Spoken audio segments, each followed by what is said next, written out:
Y cuando llegamos a este tema, digo, a ver cómo se lo cuento sin que sea un tostón. Vamos a hablar de la segunda parte del tema de ventilación invasiva por volumen y por presión, curvas básicas y ventilación protectora. Vale.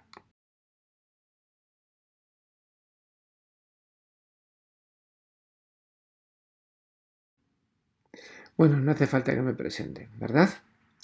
Tengo una mosca en la nariz. Cachis.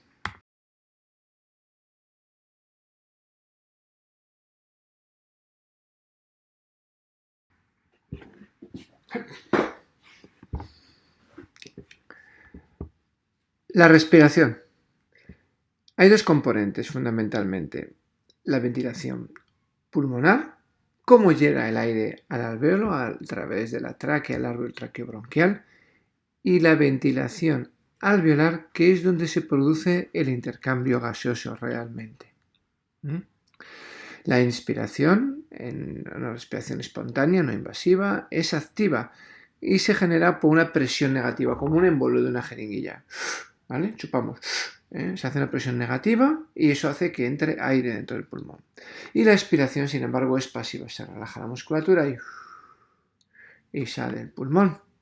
Hasta que se igualan las presiones de dentro del pulmón a la atmosférica.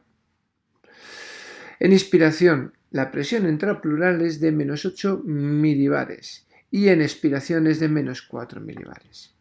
Esto es lo que produce el flujo de aire entre el exterior y el interior.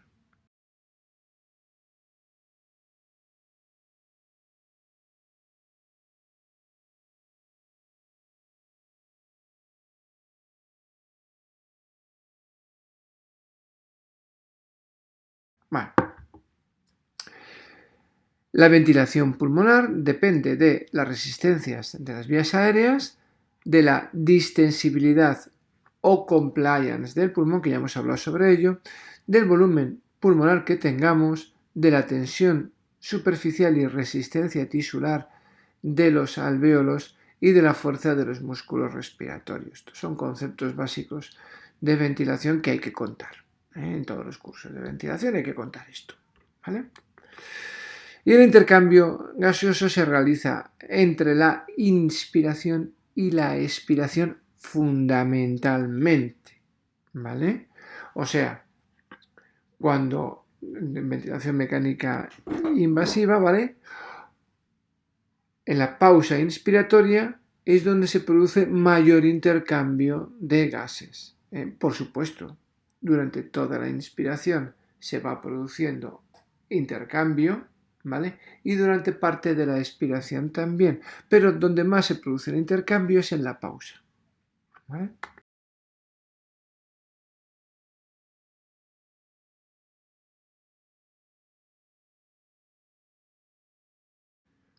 Sobre los factores que influyen en la respiración. La resistencia de las vías aéreas. No es lo mismo que pase el aire por un canuto gordo que por un canuto fino, ¿vale? Entonces, cuanto más estrecho es el canuto, mayor presión o mayor gradiente de presión, en caso de respiración espontánea, hay que hacer para que llegue a entrar el aire. Si tenemos un canuto gordo con menos presión, podemos meter más volumen y hay menos resistencia, por tanto, a la entrada del aire. Así pues, la resistencia de las vías aéreas suponen un 80% de la resistencia pulmonar. La resistencia aumenta, sí, disminuye el calibre de la vía aérea, como hemos dicho, por broncoespasmo, por moco, por obstrucción, acodamientos en los niños, caída de la vía aérea, de la lengua, etc. ¿Vale? Por el diámetro del tubo que nosotros metemos al paciente y por el patrón del flujo que pasa laminarmente o turbulentamente o flujo muy elevado dentro del pulmón. Pero bueno, esto es otra película. Así pues, la resistencia en ventilación por volumen se calcula entre la diferencia entre la presión pico menos la presión meseta dividido por el flujo. Cuando aumenta la resistencia, se eleva la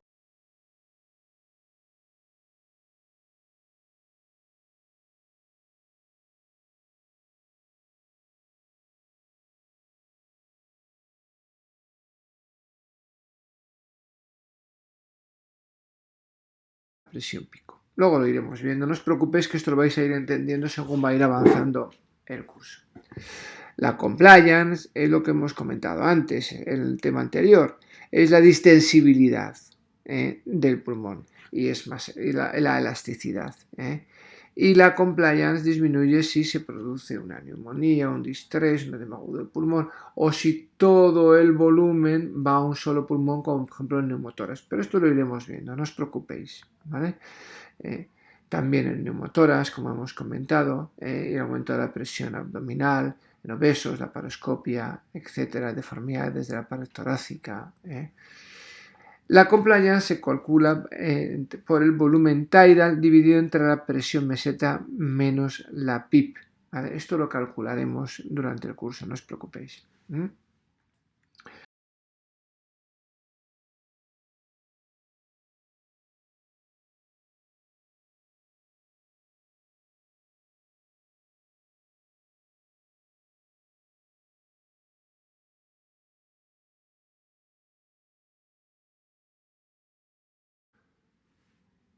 ¿Cuáles son los factores que influyen en la respiración? Pues hay extrapulmonares, es la ventilación pulmonar, que es la fracción inspirada de oxígeno, el gasto cardíaco y el nivel metabólico, ¿vale? Y tenemos factores intrapulmonares, como la ventilación alveolar, la difusión, la perfusión y la relación ventilación-perfusión que hemos explicado en el tema anterior.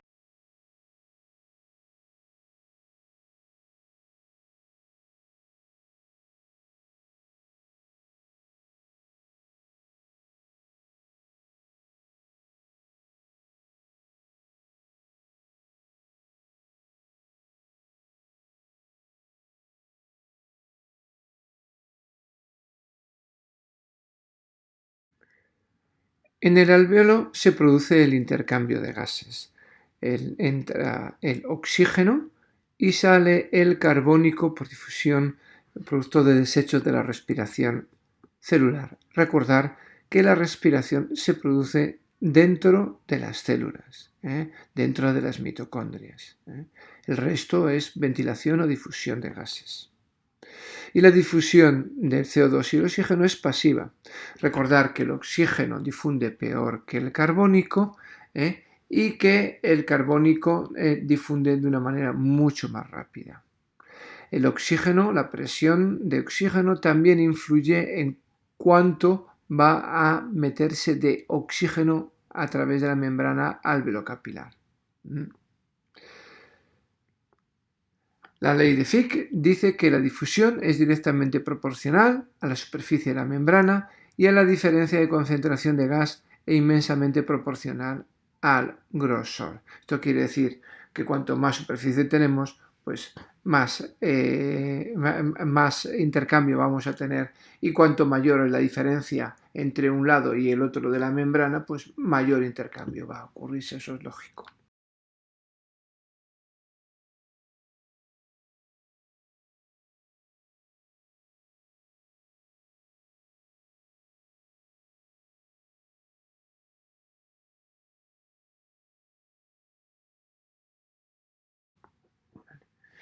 Y ahora vamos a hablar un poco de los objetivos de la ventilación mecánica. Nuestros objetivos son mejorar la hipoxemia y lavar carbónico, reclutar alvéolos colapsados, reducir el trabajo respiratorio y la fatiga, permitir la sedación y el bloqueo neuromuscular, con lo cual disminuimos el consumo metabólico sistémico y miocárdico.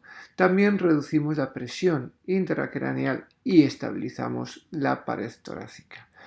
Pero no olvidaros que el principal objetivo de la ventilación mecánica es la reducción del trabajo respiratorio, optimizando el intercambio de gases y asegurando el confort del paciente y su sincronía con el respirador.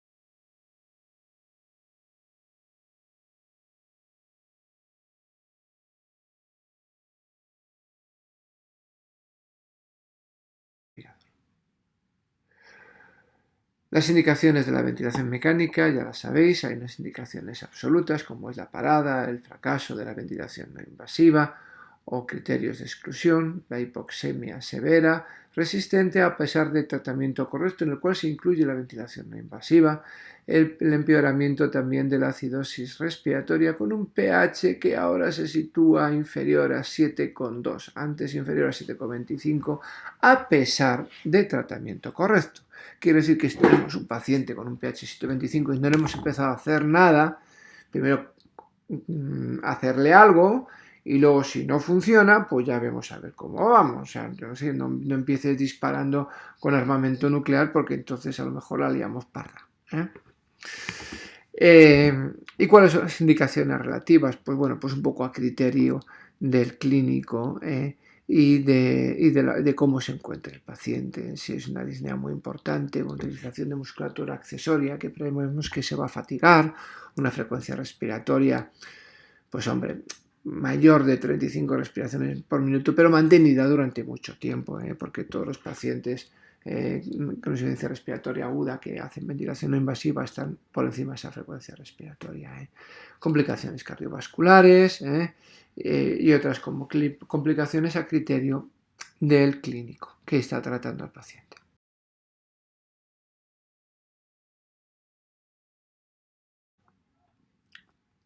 Luego vamos a hablar de todos y cada uno de estos modos ventilatorios que os estamos presentando en esta diapositiva. ¿Vale? Modos ventilatorios, pues a día de hoy y gracias a la industria, pues hay muchos, ¿vale? Hay muchísimos. Bueno, no, por desgracia, a la industria y también a que cada uno quiere ponerle su nombrecito. Vamos a poner las cosas claras. No vamos a explicar todos los modos ventilatorios porque hay más de 100 en el mercado actualmente. Esto es un curso básico de ventilación mecánica. Pero sí que vamos a entender que todos los modos ventilatorios, se llamen como se llamen, se basan en unas cosas muy sencillas, en unos ajustes muy básicos. Y luego las modalidades y los reajustes entre unos y otros, pues eso ya es para, pues bueno, pues para optimización de algún tipo de patología de la ventilación, algún tipo de patología, y otras veces es simplemente pues para vender ventiladores con supuestamente algo que ofrecen mejor que otros.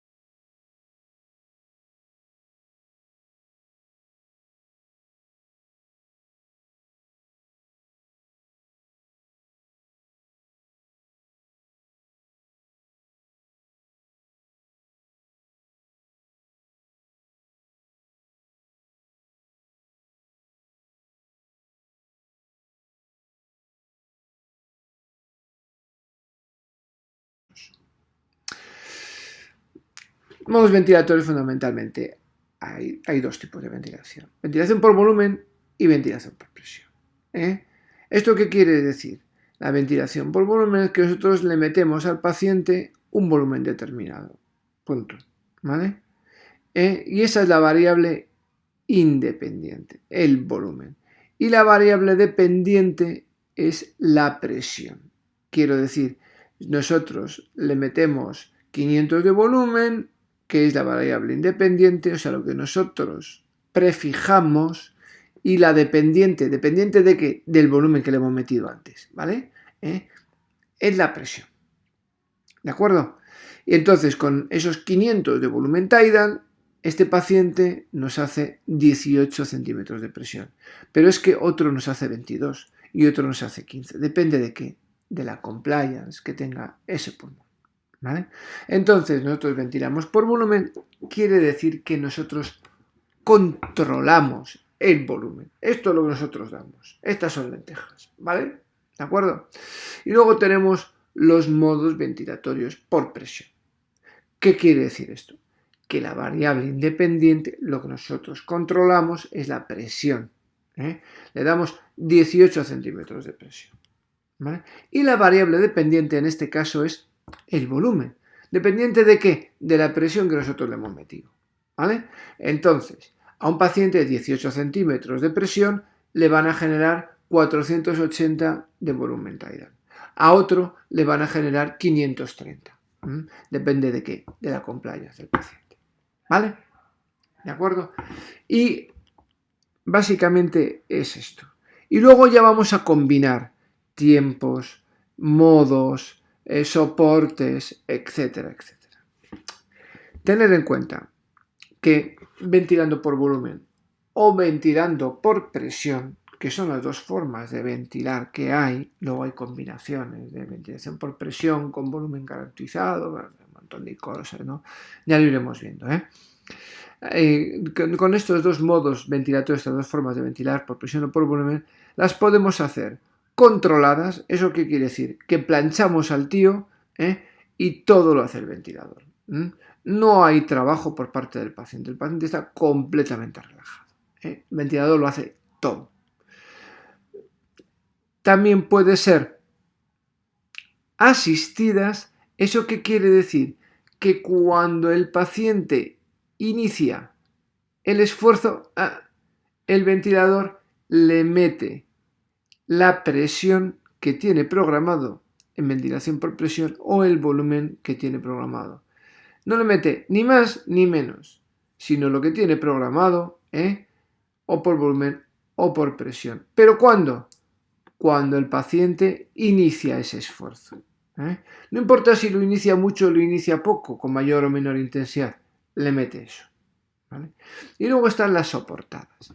¿Esto qué quiere decir? Pues que el ventilador va acompañando al paciente en ese esfuerzo inspiratorio, quitándole trabajo para respirar, con el fin de que llegue a unos objetivos ventilatorios. Y aquí, bueno, pues hay variabilidad en cuanto al tiempo inspiratorio, el volumen, la expresión, etc. Esto quiere decir que son soportadas. Normalmente las soportadas son por presión, aunque también hay volumen soporte. ¿De acuerdo?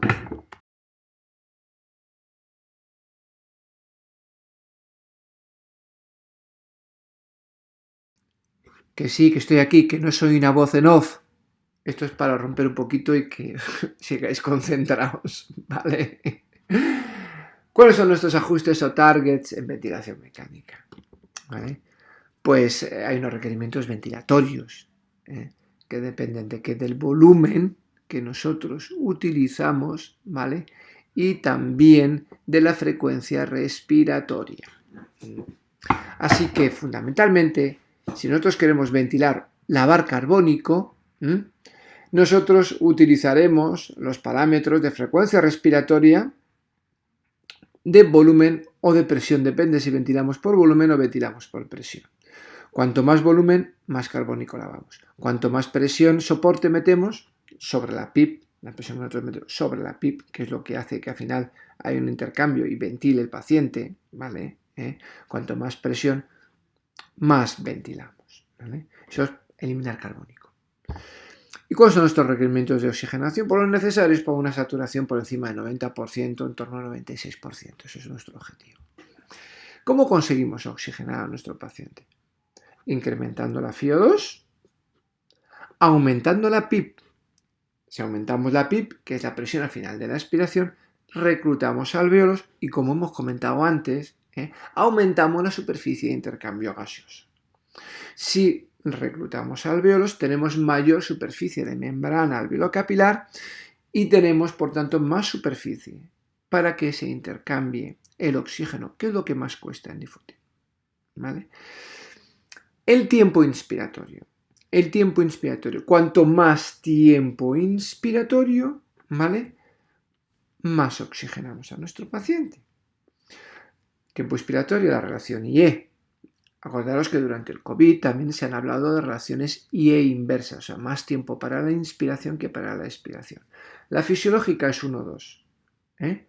El doble de tiempo para expirar que para inspirar.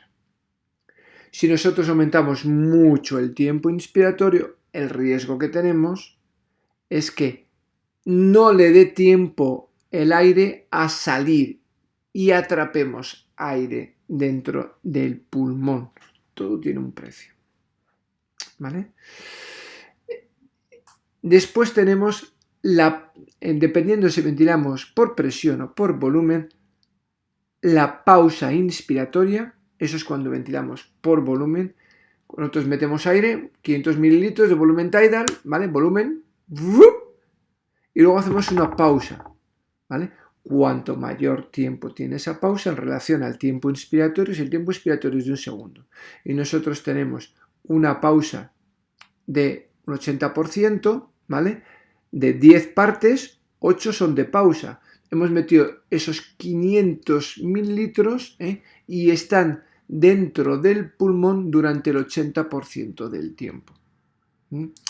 Entonces, cuanto mayor tiempo de pausa, más tiempo le damos al oxígeno para que difunda. ¿Qué problema tiene? Que eso nos obliga a meter esos 500 mililitros muy rápido. Y al meterlo muy rápido lo que vamos a generar es más presión, porque tienen que entrar ese mismo volumen en menos tiempo, ¿vale? Por el mismo canuto. Con lo cual necesitamos más presión. Y en ventilación por presión, en vez de pausa inspiratoria, lo que tenemos es la rampa, la velocidad de presurización. Perdona, sí, vamos a poner la clave. Entonces, si esta parte de aquí, ¿vale? Es el tiempo inspiratorio, mejor dicho, desde aquí hasta aquí es todo el tiempo inspiratorio, ¿vale? Si yo tengo una rampa lenta, al final tengo menos tiempo todo el aire dentro del pulmón. Si tengo una rampa más rápida, entonces voy a tener más tiempo el aire dentro del pulmón. ¿Lo entendéis, no? ¿Qué pasa? Que al utilizar una rampa más rápida, voy a necesitar más presión. Otra vez. Lo vamos a repetir, no os preocupéis. Requerimientos de la mecánica pulmonar, pues un flujo de 40 a 60 litros por minuto según las necesidades, unas presiones, presión meseta. La presión meseta debe ser menor en ventilación por volumen, menor de 30 centímetros para asegurar que no hacemos daño, y unas presiones pico siempre por debajo de 45. Esos estándares son de las alarmas, y una relación IE de 1,2 como hemos comentado anteriormente, ¿vale? Bueno, ahora me vuelvo a quitar.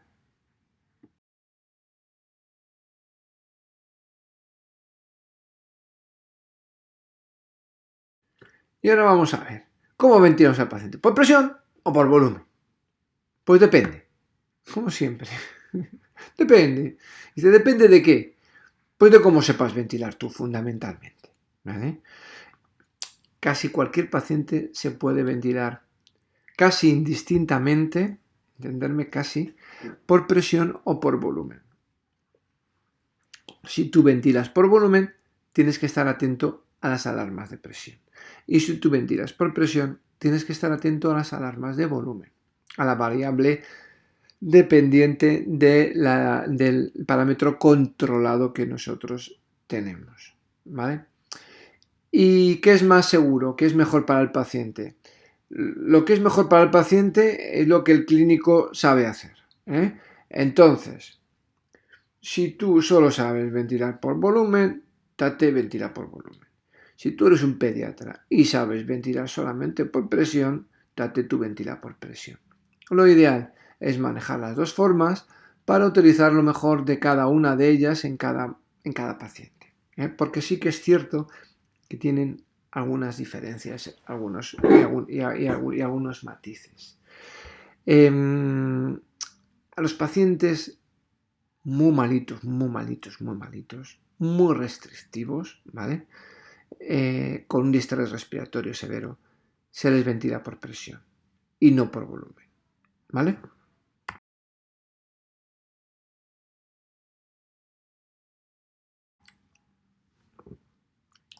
Tenemos como modos ventilatorios el volumen control, es el modo más utilizado. Es un modo predeterminado a través de un flujo programado, que nosotros le vamos a dar 500 mililitros en tanto tiempo. Ya está, ese es el flujo que tiene, se acabó. Tenemos unas variables predeterminadas, que es el volumen tidal, la frecuencia respiratoria y el flujo o tiempo, ¿vale? Lo mismo, flujo es volumen y tiempo. y las variables dependientes de la presión, como hemos comentado. Tenemos una onda de flujo constante. Y aquí tenemos las curvas. ¿Vale? Esta es la ventilación por volumen. Antes habéis visto que hemos comparado, hemos tenido una gráfica en la que había ventilación por volumen y ventilación por presión. Bueno, pues aquí tenemos la ventilación por volumen. Y fijaros, esta es la curva de presión dentro de la ventilación por volumen. Esta es la curva de volumen, nos mide el volumen, cómo va entrando, y esta es la curva de flujo, nos mide el flujo cómo entra. Como hemos determinado, la onda de flujo es constante, porque nosotros le metemos un volumen determinado en un tiempo programado, ¿vale? Y tiene esta correlación. 500 mililitros, pues 500 mililitros, y nosotros le damos todo este flujo hasta que llegamos a los 500 mililitros, ¿vale? Todo este flujo de aquí, ¿vale? Hasta que llegamos a los 500 mililitros que tenemos programados. Y esto se traduce en una presión. Esta es la variable independiente, ¿vale? Y digo esta porque la curva de volumen es una derivada de la curva de presión, de la curva de flujo, perdón. Y esta es la variable dependiente, la presión. Tenemos tres curvas, no os liéis, estamos hablando de curvas. En volumen control, la curva de presión tiene una forma muy característica, que tiene un piquito aquí arriba, ¿vale? Fijaros, el volumen que nosotros estamos metiendo, ¿vale? A través de un canuto, para vencer la resistencia de ese canuto, esto genera una presión, necesita una presión, ¿vale? ¿De acuerdo? Esta es la presión para meter el aire dentro del pulmón. Después tenemos una pausa inspiratoria en la que mantenemos los 500 mililitros de volumen dentro del paciente. Esta es la pausa y está relacionada con la oxigenación, ¿os acordáis? ¿Vale? Y durante esta pausa no hay flujo, ni entra ni sale aire, porque ya ha entrado, ¿vale? Y no hay flujo, el flujo es cero, está cerrada la glotis, no se escapa, ni entra más. Y aquí tenemos lo que es la meseta. Y es interesante esta pausa inspiratoria porque nos dice cómo de elástico es el pulmón de nuestro paciente, ¿vale? Cómo de elástico es el pulmón de nuestro paciente. Si es muy elástico, pues este volumen generará menos presión. Esta presión meseta estará más abajo, ¿vale? Y si es más duro, necesitará más presión, estará más arriba esta presión. Entonces, esta presión meseta está relacionada con la distensibilidad o la elasticidad del pulmón de nuestro paciente, ¿vale? Y luego viene la expiración, que es pasiva. Vamos perdiendo presión, vamos perdiendo volumen, y tenemos un flujo negativo que sale del paciente. Aquí hemos tenido un flujo positivo que ha entrado al paciente, aquí un flujo negativo porque sale del paciente. Entonces, muy importante ver que la presión plato es la que nos identifica con la elasticidad del pulmón, ¿vale? Y entonces este pico de presión, ¿qué quiere decir? Pues si esto es la energía que necesitamos para abrir el pulmón con esos 500 mililitros, esta otra presión, esta otra energía que hemos entregado ha sido la necesaria para vencer la resistencia de la vía aérea, ¿vale? El canuto, para meter esos 500 mililitros por ese canuto. Si el canuto es muy grande, hemos necesitado muy poca presión, con lo cual este presión pico estará aquí, ¿vale? Será pequeñita. Luego la presión meseta será la misma, ¿vale? Si el canuto es muy estrecho, un paciente obstructivo, pues entonces, acodamiento o cualquier cosa, este pico será mucho más alto y la diferencia entre la presión pico y la presión meseta será mucho mayor. Esto es muy importante, lo vamos a repetir, pero es necesario que ya lo lo entendáis bien, ¿eh? La diferencia entre la presión pico y la presión meseta nos habla de la resistencia de la vía aérea, de lo gordo que es el canuto o de las obstrucciones que hay en ese canuto, ¿vale? Y la presión plató nos habla de la distensibilidad que tiene el pulmón a la elasticidad.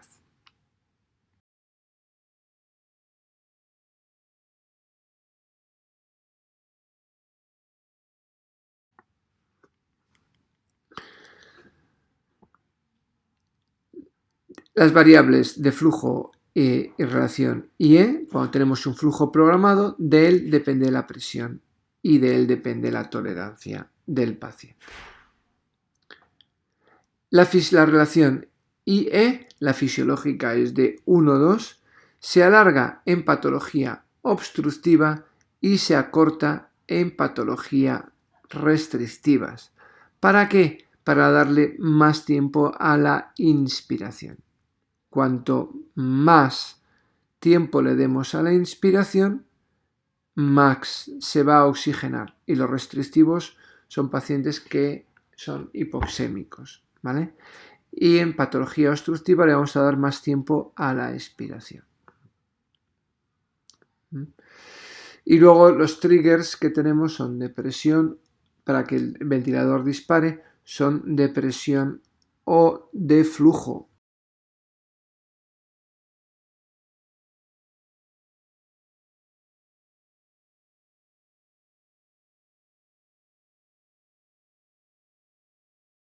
O mixtos. Como hemos comentado antes, tenemos 3 fases en el ciclo ventilatorio: la insuflación, que es el tiempo en el que metemos el aire dentro del paciente, ya sea por presión o por volumen; la meseta, que es la pausa inspiratoria, ¿vale?, que está relacionado con la presión meseta, que da la presión meseta y que está relacionado con la compliance; y la deflación, que es pasiva hasta llegar a la PIP programada.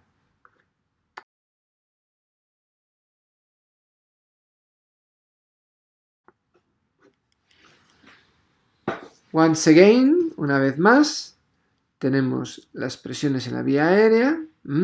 Esta es la PIP, la presión que tenemos programada. ¿Para qué? Para que el pulmón no se colapse. ¿Os acordáis? Para que no produzca este globito, para que el globito no se colapse y se mantenga siempre abierto, ¿vale? Entonces, iniciamos el volumen, iniciamos a meter volumen. Esto nos genera unas presiones, para meter ese volumen, que están en relación con lo ancho que sea el canuto.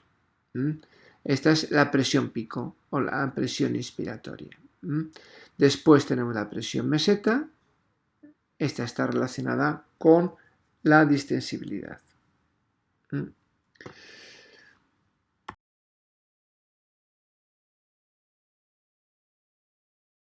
Muy bien. Así pues, una vez más, aumenta la resistencia en la vía aérea, la obstrucción del tubo, las secreciones en la vía aérea, el broncoespasmo y un flujo demasiado elevado. Quererlo meter demasiado rápido ese volumen que nosotros queremos. ¿Por qué? Porque a lo mejor nosotros tenemos programado aquí, una vez más, 1 segundo de inspiración y queremos programar 80,08 de pausa meseta. Entonces tenemos que meter ese volumen en mucho menos tiempo a través del mismo canuto, con lo cual nos va a aumentar la presión pico. ¿Lo entendéis? Nos va a aumentar mucho la presión pico. Y después tenemos la disminución de la compliance estática, de esa elasticidad que hemos comentado, que se referencia por la presión meseta. Las causas: las atelectasias, neumonías, edema pulmonar, neumotoras, derrames, aumento de la presión intraabdominal, deformidad, distrés respiratorio, fundamentalmente.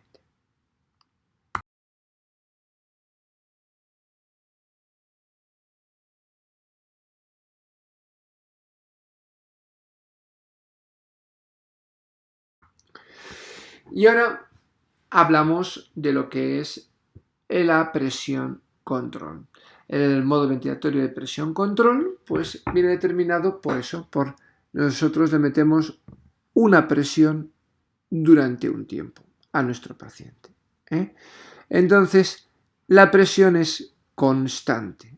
Nosotros metemos 18 de presión y eso es constante. Hay un delay, un retraso en alcanzar esa presión y viene determinado por la velocidad de presurización del circuito. ¿Vale? Esta presión se traduce en un flujo, una entrada de aire dentro del paciente y produce un volumen dentro del mismo, dependiendo de la elasticidad que tenga el paciente. Y también dependiendo, ese volumen va ganando ese flujo y ese volumen se gana dependiendo de lo ancho que tenga el canuto, una vez más, el paciente. Una vez que se han estabilizado las presiones, tenemos lo que es la presión, la pausa inspiratoria. Una vez que se ha estabilizado y no hay flujo, tenemos la pausa inspiratoria. Entonces la pausa inspiratoria viene determinada por el tiempo inspiratorio que nosotros tengamos. Es una variable, en este caso, dependiente. Ya no la controlamos nosotros como en volumen control. ¿Vale? Y luego viene la expiración. No os liéis. Nosotros metemos una presión y cuando esa presión deja de tener una repercusión en el tórax del paciente, deja de mover el tórax, metemos una presión y se va hinchando el tórax hasta que las presiones que se resisten a ese inflado del tórax se equilibran con las presiones de hinchado del tórax. 18 centímetros de presión. Bueno, pues cuando esos 18 centímetros de presión no mueven más el tórax, se produce la pausa inspiratoria. ¿Vale? ¿De acuerdo? Ya está. No tiene más. Si nosotros queremos alargar la pausa inspiratoria, aquí lo que tenemos que alargar es el tiempo inspiratorio. De forma muy resumida. ¿Vale? Tenemos un flujo decelerado, por tanto. Al principio entra mucho aire y conforme se van equilibrando esas presiones, se va decelerando ese flujo. Teniendo en cuenta que esto es la respiración espontánea. Es por presión y tiene también un flujo decelerado. Cogemos aire al principio muy rápido y luego seguimos cogiendo pero más despacio. ¿De acuerdo? Hasta que se equilibran las presiones. Y vamos ganando un volumen con respecto a estas equilibrado de presiones. Parece más complicado, pero es más fisiológico la ventilación por presión. No lo es realmente, pero estamos acostumbrados a ventilar por volumen. Y una vez que dejamos de meter presión, pues se produce la expiración, el flujo negativo y la pérdida de volumen del pulmón. Así pues, el volumen aportado dependerá del tiempo inspiratorio y de la impedancia del sistema respiratorio, de cómo sea de obstructivo y de restrictivo.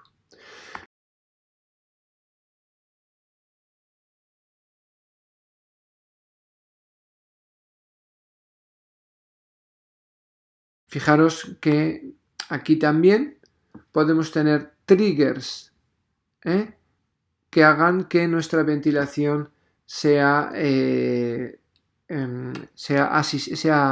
asistida. ¿Vale? Cuando el paciente hace un esfuerzo inspiratorio, se le mete la presión que nosotros hemos dicho, porque estamos con curvas de presión. Si estuviéramos con curvas de volumen, ¿vale? Pues ya no sería. Aquí tenemos una ventilación asistida y aquí veis que hay un esfuerzo inspiratorio, una presión negativa, ¿veis? ¿La veis aquí? ¿Vale? Aquí tenéis una presión negativa que hace el paciente y una pequeña entrada de aire de flujo hacia el paciente. Vamos interpretando curvas.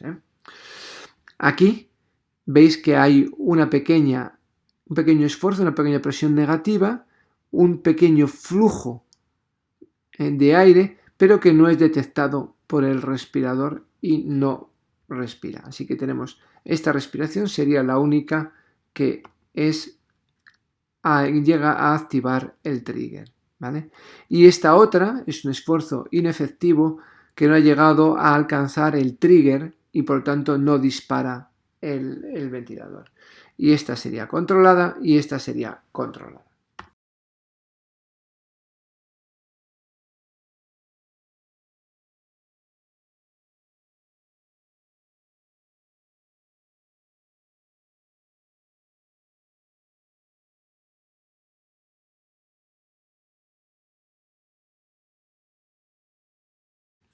Pero a finalizar, pensar que todo tiene un precio, ¿vale?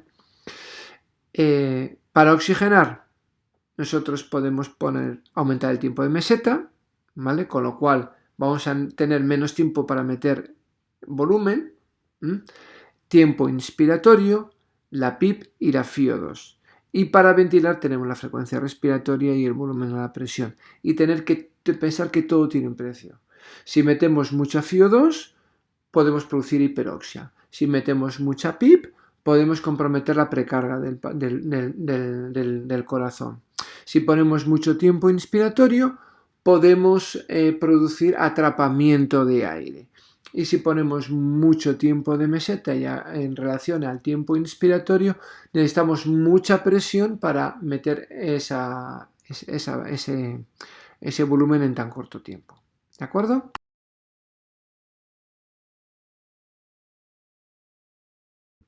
Vale, sí, de acuerdo, lo admito. Esta clase ha sido un poco dureta, ¿vale? Pero en algún momento hay que darla, leñe, que estamos en un curso de ventilación y hay que aprender. Muchas gracias y nos vemos en la siguiente. Chao.